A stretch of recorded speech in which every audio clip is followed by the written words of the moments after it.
our 5 sessions through the book of Genesis, we've worked through 35 chapters of Genesis. We know we didn't cover everything, and we knew we wouldn't be able to. We didn't get into the topics and issues that initiate heated debates on Facebook, things like evolution, the Big Bang Theory, and how to explain the existence of dinosaurs. But our intention was never to answer those questions. Instead, our sincere hope was that we would compel all of us to read Genesis as an ancient story, and to discover that Genesis was never written to answer those sorts of questions. Genesis was written to answer ancient questions for ancient Israelites. And our goal was to recognize the themes of the stories, the history, the context, and how the beginning of the Israelite story might help us learn more about the God we serve today. In doing so, we've covered everything from Adam to Abel to Noah to Abraham, Isaac, and Jacob. And you may have noticed how frequently we have discussed how many of those names were the younger brother within their own families, while the older brothers seemed to get displaced and looked over: Cain, Ishmael, Esau. And in our text for today, we meet yet another younger brother as a central character within the story: Joseph, the 11th of 12 sons of Jacob. And Joseph played a crucial role in the survival of the ancient Israelites. And maybe you've heard of Joseph before. As I was growing up in a Christian home, Joseph was the star of plenty of Bible picture stories, coloring books, flannel graphs. If you don't know what flannel graphs are, you're not missing much. And even Broadway productions. I think we saw the play Joseph and the Amazing Technicolor Dreamcoat about a dozen times as a child. But for as much as this part of the ancient story focuses on Joseph, it's really about what happened to the line of Jacob, now named Israel, as we learned last time. Because Genesis is the story of the beginning of Israel. Now, Joseph is not without his flaws, but like many others we've learned about, he is still a massive part of God's plan, even though it's hard to see how that could be true from the beginning of his story, because Joseph seems like a brat, like many younger siblings are. My younger sister, Brittany, carries with her 2 nicknames to this day: Brattany and Brit Brat. We don't need to talk about who gave her those monikers, though, but it seems like Joseph's brothers felt the same way about him. He was obviously his dad's favorite. He was gifted a beautiful robe that he flaunted in front of his brothers, and even displays one of the main characteristics of a younger sibling. He's a tattletale. So his brothers don't like him. They hate Joseph. And I hope the theme of sibling rivalry has been very apparent to you. It seems as if Israel's national history is one big sibling rivalry event. The 12 sons of Jacob eventually become the 12 tribes of Israel. And guess what? They don't get along at all. And it starts early. Like I said, Joseph's brothers can't stand him, and it doesn't seem like Joseph is trying to win them over in any way. Actually, he has 2 dreams he's sure to tell them about, and in these 2 dreams, he receives the same message: I will rule over my brothers. Now, our 3-year-old Zekiah has adopted a new phrase that he loves to repeat over and over and over. He says, "That's not fair." When his older brother Jericho gets to play baseball or basketball or go golfing with dad, it's almost automatic. That's not fair. Somehow at 3, he has this very clear idea of what justice looks like.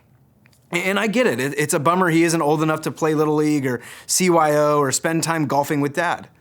But he's too young to do those things. Now, if the roles were reversed and Zekiah got to do all of the things that all of those things, and Jericho felt like that was unfair, then I'd have to agree with Jericho. There would be no reason he shouldn't have the right to do the things that an 11-year-old wants to do. I mean, how do you feel if you don't get what is rightfully yours? What emotions and feelings pop up when you don't receive what you deserve? I imagine they aren't joyful, peace-filled feelings, which is the same reason why all these older brothers throughout Genesis feel mistreated or overlooked. In ancient times, it was assumed the oldest son would get the birthright with all of the special privileges, inheritance, and authority. But they are constantly tricked, coerced, or forced out of what is rightfully theirs. And no wonder Joseph's 10 older brothers, he has one younger brother, Benjamin. No wonder his 10 older brothers hate him and even get to the point where one day when they see him coming from a distance, say this in verse 19 and 20 of Genesis 37. You can go ahead and turn there with me now. Genesis 37 verses 19 and 20. "Here comes that dreamer," they said to each other. "Come now, let's kill him and throw him into one of these cisterns and say that a ferocious animal devoured him. Then we'll see what comes of his dreams." And this just got intense real quick. It's at this point in the story where I believe Joseph could begin making the claim, that's not fair. And I want to pause here for a moment because Joseph is about to face some adversity of his own. His brothers have already faced adversity in the sense that they were passed up for the birthright and vengeance is how they respond. But this is the first of many moments where Joseph will be faced with some adversity of his own. If you're anything like me, one of the reasons we respect the people we respect the most is their response to adversity. Those we respect most are generally people who have walked through difficult times and painful situations and handled them with grace, mercy, and dignity. We respect people who've been hurt but don't hurt back. Those who were treated unjustly or unfairly and didn't attack back. Those who faced extraordinary health challenges but didn't lose their love for life. It's like you can almost see their suffering redeemed in real time because of their response. So, how does Joseph respond to adversity? How does he respond when things don't seem to be fair? Well, let's learn more about what happens to Joseph to find out.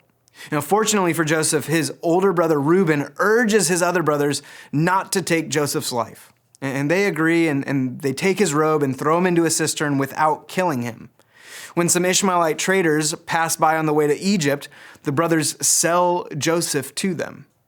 They get some cash and get rid of their annoying brother. Win-win for them. They tell their father Jacob that he was ripped apart by wild animals, and Jacob is devastated. His favorite son is dead. But Jacob is unaware that his son is actually alive and is on his way to Egypt to be sold to Potiphar, one of Pharaoh's high-ranking officials. Joseph quickly becomes a trusted man for Potiphar. Here's what we read in Genesis 39. Flip a couple chapters over. 39 starting in verse 4. "Joseph found favor in his eyes and became his attendant. Potiphar put him in charge of his household, and he entrusted to his care everything he owned. From the time he put him in charge of his household and all of that he owned, the Lord blessed the household of the Egyptian because of Joseph. The blessing of the Lord was on everything Potiphar had, both in the house and in the field. So Potiphar left everything he had in Joseph's care. With Joseph in charge, he did not concern himself with anything except the food he ate." It sounds like Joseph's got a pretty good deal going on. Unfortunately, some more adversity is about to strike. Apparently, Joseph is a pretty good-looking dude because Potiphar's wife has a thing for him. And such a thing that one day while they're alone in the house, she tries to seduce him. But Joseph refuses. During all of this attempted seduction, Potiphar's wife gets a good hold of his cloak. And when Joseph turns to run away, he leaves his cloak firmly in her grasp. So first the robe from his dad, and now this, the dude just can't seem to hang on to his clothes. Potiphar's wife uses Joseph's cloak as proof for the lie that it was actually Joseph who seduced her. Potiphar believes his wife's lie and throws Joseph in jail. Again, Joseph could be saying, that's not fair. But while Joseph was in the prison, the Lord was with him. He showed him kindness and granted him favor in the eyes of the prison warden. While he's in prison, the Lord is with him. While he was punished for doing something he wouldn't do and didn't do, God is with him. While he's being treated unjustly, God is with Joseph. Do you ever have moments where you want to say, God, where are you? And God says, I'm right here with you. But it doesn't feel like God is right there with you, so we still say, where are you? And God responds, I'm right here with you. I imagine this is what is going on for Joseph. But even still, we read that while Joseph was in prison, the Lord was with him and God showed him kindness. Now, the word translated kindness in our English text, in Hebrew, it actually means loving kindness. It's a covenant word. And throughout most of our English Old Testament, it's translated loving kindness. And the implication is that Joseph considered himself in some sort of a covenant relationship with a God who had seemingly done nothing for him lately. So what did this loving kindness look like? Well, go back to the verse we just read. He granted him favor in the eyes of the prison warden, which is confusing. Because if God is with you and God is for you, why do you have any sort of relationship with a prison warden? If God is with you and for you, then you're not in prison, especially not for something you didn't even do. That's definitely not fair. But his story goes on. Remember, Joseph has an interesting connection with dreams. In ancient days, the ability to interpret dreams was extremely valuable. And it just so happens that while Joseph is in prison, Pharaoh's cupbearer and baker both have dreams they don't understand. So Joseph interprets the dreams. He tells the cupbearer that he will be restored to Pharaoh's good graces and tells the baker that his head will get chopped off and his body impaled on a pole, which will become bird food. We don't learn whether or not anyone else was there, but I don't think after the baker's interpretation, anyone else was like, hey, could you interpret my dream next? Well, it turns out both dreams came true. And Joseph asked the cupbearer to put in a good word for him with Pharaoh. But the cupbearer forgets. Again, that's not fair. At least until Pharaoh starts having some dreams of his own. Dreams about 7 fat cows getting eaten by 7 skinny cows and 7 fat stalks of wheat getting eaten by 7 skinny stalks of wheat. And Pharaoh is freaked out. His own magicians don't know what the dreams mean, even though that's their job. And the cupbearer overhears all this and all of a sudden goes, oh yeah, I was in prison. We don't need to worry about why. We're good, Pharaoh. But I was in prison with this Hebrew guy who nails it when it comes to interpreting dreams. So Pharaoh sends for Joseph and says, I hear you can interpret dreams. And Joseph says, actually, God is the one who does the interpreting. I'm just the messenger. Seems like he's learned a little bit of humility in prison. So Pharaoh tells Joseph about his dreams, and Joseph knows right away exactly what they mean. Egypt will have 7 years of abundance, followed by 7 years of famine. And the famine will be much worse than the abundant years. And then Joseph does the unthinkable right after this. He leans in and begins to tell Pharaoh what to do. He begins to advise Pharaoh, and he says, Pharaoh, here's what you need to do. You need to appoint somebody and put them in charge of this problem. There needs to be somebody who wakes up every single day focused on solving this problem and preparing Egypt during the 7 years of plenty for the 7 years of famine. So Joseph, a Hebrew prisoner, saves Egypt from destruction. Now, this should prompt some of the promise we've learned about throughout Genesis. The Israelites will be a blessing to the nations. Here, Joseph is a blessing to Egypt. Now, several generations later, those same Egyptians would turn on the Hebrews and enslave them. But we'll save that story for when we go through Exodus later on this year.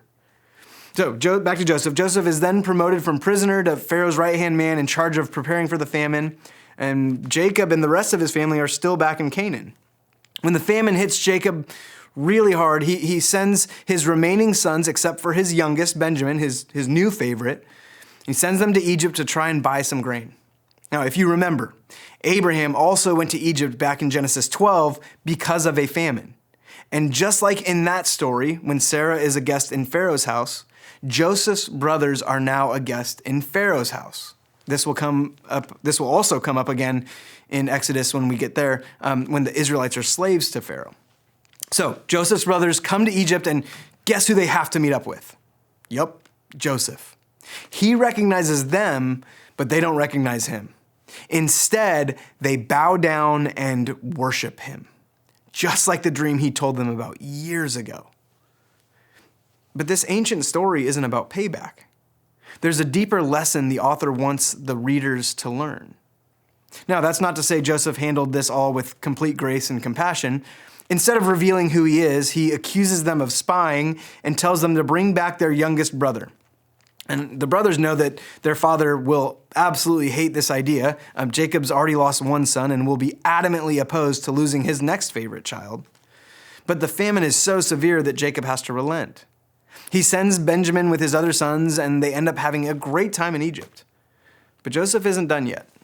When he sends them off with as much grain as they can carry, he hides a silver cup in Benjamin's bag and is about to accuse them of stealing it. Joseph's men catch up with them and arrest them for stealing the cup. The brothers say they aren't guilty, but it is announced that whoever had possession of the cup will be sent back to Egypt to be enslaved. Think about this. Joseph is literally reenacting his own story with the other favorite son while the brothers hopelessly watch it all unfold. So they decide to go to Joseph and beg for mercy because they know that losing another son might actually kill their father. Fortunately for his brothers, Joseph feels he has punished them enough. He reveals his identity, and they stand in utter disbelief. And in a statement of forgiveness, he tells his brothers that all of this was God's plan all along. Look at Genesis 45, verse 7.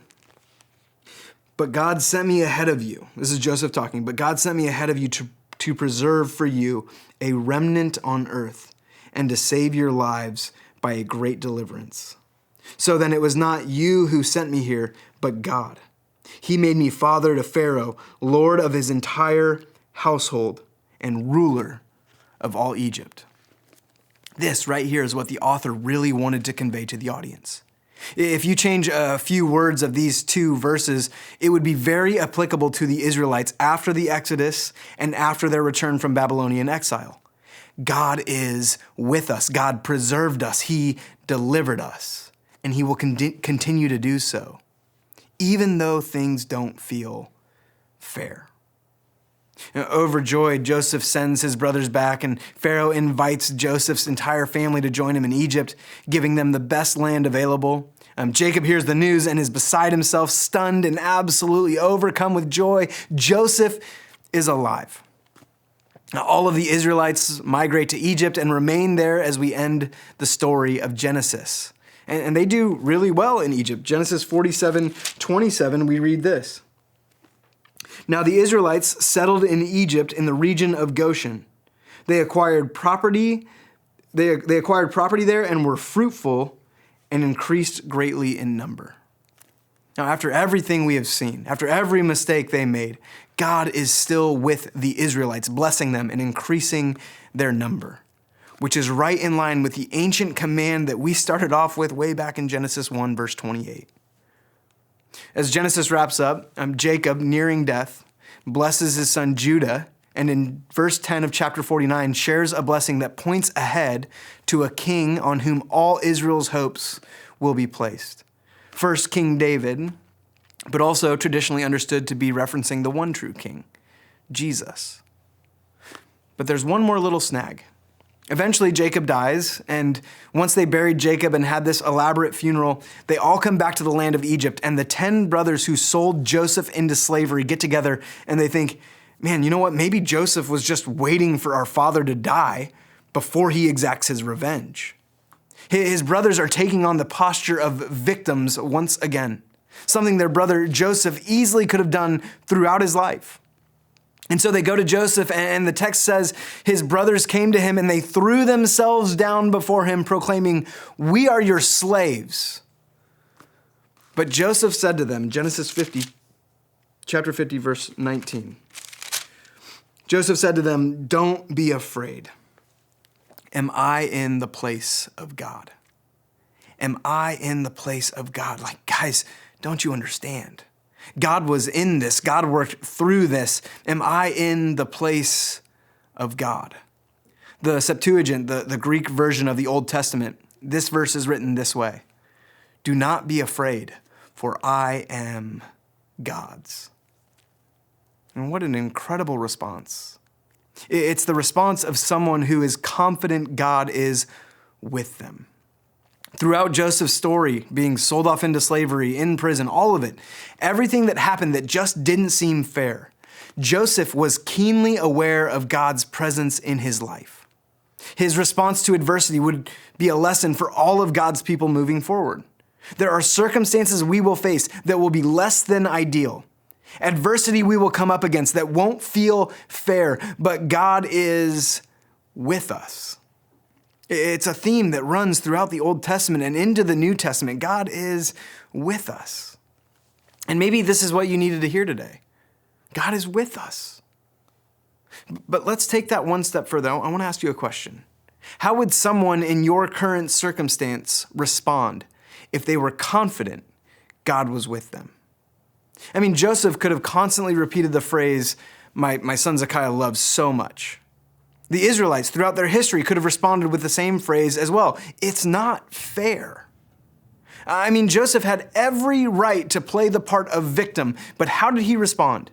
How did this one man's response serve as an example to the Israelites and to us today? He was confident God was with him. He even told his brothers, you intended to harm me. Verse 20, you intended to harm me, but God intended it for good, for the saving of many lives. God's intention for the Israelites became a reality through one man's circumstance-defying response. God is with us. He overcame the victim mindset. Clint Rutledge, one of our Brentwood pastors, shared an article with me about overcoming the victim mindset, and I think there are some helpful tools we can draw out of it. Things like, when we face difficult situations, things like forgive others, forgive yourself. Spend time praying through and releasing your circumstances to God. Stop making excuses and take action. The reality is that things may not be fair, but that reality does not impact our ability to respond in a healthy way. You know, it's so interesting how often our responses are coerced by what we believe is fair or just for us. The brothers feeling slighted by the favoritism Joseph was shown caused them to respond with evil and malice. Joseph, on the other hand, seemed to have a view of more than just him, as if he held onto the promise made generations before him that Israel was going to be blessed and would be a blessing to others. You see, I think this is something important we have to understand about blessing and God's intention for Israel from the beginning. Blessing is primarily not about what God is going to do to someone. Blessing is primarily about what God is going to do through someone. Or maybe another way to say it, blessing is what happens through you in the midst of what is happening to you. You know, it's so easy to get caught up with what's happening to us and miss what could happen through us. It's also easy to become so self-focused that we remove God from the situation altogether and miss the fact that it is God who is with us, working and moving through us. So, what about us? How do we view God's presence with us in difficult circumstances? Is blessing just about me, or is it about more than me? Is Jesus leading us toward empathy, compassion, and justice for more than just me, or are we more inclined to play the victim? Is the loving kindness of God something we are waiting to happen to us, or is his loving kindness working through us? Are we more concerned with what should be ours or whose we are? Do we care more about what is rightfully ours, what we rightfully deserve, what is fair for me, or are we responding out of the presence of God within us? I hope you'll sit with some of those questions this week. You know, in his letter to the church in Corinth, Paul wrote this, I have the right to do anything, you say, but not everything is beneficial. I have the right to do anything, but not everything is constructive. No one should seek their own good, but the good of others. No one should seek their own good, but the good of others. Joseph's response led to the good of others. That's how someone who is confident in God's presence responds to adversity. Someone who is absolutely confident there is more to their circumstances than meets the eye. That their current situation is not the whole story. They're simply part of a much bigger story that God is redeeming and restoring. Remember, blessing is primarily about what happens through you, not what happens to you. So again, let me ask, how would someone in your current circumstance, whatever situation you're going through right now, whatever you're dealing with, how would someone in your current circumstance respond if they were confident God was with them? I'll close with this. I can't help but read this story about Joseph and think about my dad. My dad has been battling renal cancer for 7.5 years. He is one of the most Christ-centered, surrendered, humble, kind, compassionate, I could go on and on, people that I've ever met. I respect him so much. And if there is anyone who doesn't deserve to get cancer and go through all of the painful treatments and the side effects of those treatments, it's my dad. But from the moment he received his diagnosis, I have yet to hear him proclaim, "That's not fair," because of what he has endured. Not once has he acted like the victim of the cancer that he has. There was one time he did whine a little bit, actually. It was right after he had a tumor removed and was still pretty drugged up. I walked into his hospital room and asked how he was feeling, and he said, "Getting old sucks." But in that same conversation, he also promised to leave my mom and dad's house to me and not my sister whenever that time comes. He claims he doesn't recall any of that, so I'd say that in his right state of mind, he's never complained. Actually, my dad would go as far as to say that his cancer is a blessing. There are countless people that have watched how my dad has responded to the adversity of everything he has gone through, and it has drawn them closer to God. They experienced Jesus through my dad. They've experienced blessing through my dad, and that brings him so much joy. Now, throughout my life, I've told people that if I can be half the man my dad is, then I'll feel like I did all right. But watching him respond to adversity, to what does not seem fair at all, I'm just hoping I can somehow learn from and live out a fraction of the legacy that's been left for me. That when things feel unfair, I can consider the blessing of what God might want to do through me, regardless of what is happening to me. The same lesson these ancient Israelites were being implored to hold on to. Well, that pretty much wraps up Genesis. A story of struggle with God and others, but also a story of Israel's faith in God regardless of circumstances, trusting that God comes through no matter what. The book ends with the death of Jacob and then Joseph, signaling the end of Israel's infancy, with a difficult period of growth ahead. And if it feels like Genesis just kind of leaves us hanging and doesn't get wrapped up with a nice conclusion, you're not wrong. But that's the role Genesis plays in the story of Israel. It's just the beginning. I hope and pray that some of the themes we brought out from the text stick with you, that you read and discover with a new perspective. And I really hope that we continue to move forward as a church, compelled by the words and actions of Jesus to fulfill the ancient promise, to be a blessing to anyone we come across. Let's pray. Father God, I think the reason when I look at Joseph's story and I think about my dad and all the things that we're learning from this, the reason I respect my dad so much is because of how he's responded to adversity. It makes me respect Joseph's response to adversity throughout the story. And God, I hope and pray that we would be a church, a community of people that would respond to adversity with a desire to be a blessing to others. God, I hope and pray and ask and beg and plead that we would be that church, that we would be a church that is so surrendered and so selfless and so humble and so merciful, that we don't look at our circumstances as defining moments, but opportunities. Opportunities to be a blessing, opportunities to show love, grace, mercy, and compassion. God, lead us, lead your church to fulfill the ancient promise that you left for your people. God, we love you, we adore you, we praise you, we honor you, and we pray all of this in the matchless, powerful, beautiful name of your Son, Jesus Christ. Amen. Hey, wait, before you go, 3 things. First, consider becoming one of Cornerstone Fellowship's financial partners. Your donations will ensure that you'll be able to continue enjoying helpful and hopefully life-changing messages like the one you just watched. And then number 2, please share the link to this message with anyone who you know needs it or will be blessed by it. or by posting the link to your own personal social media platforms, all of them.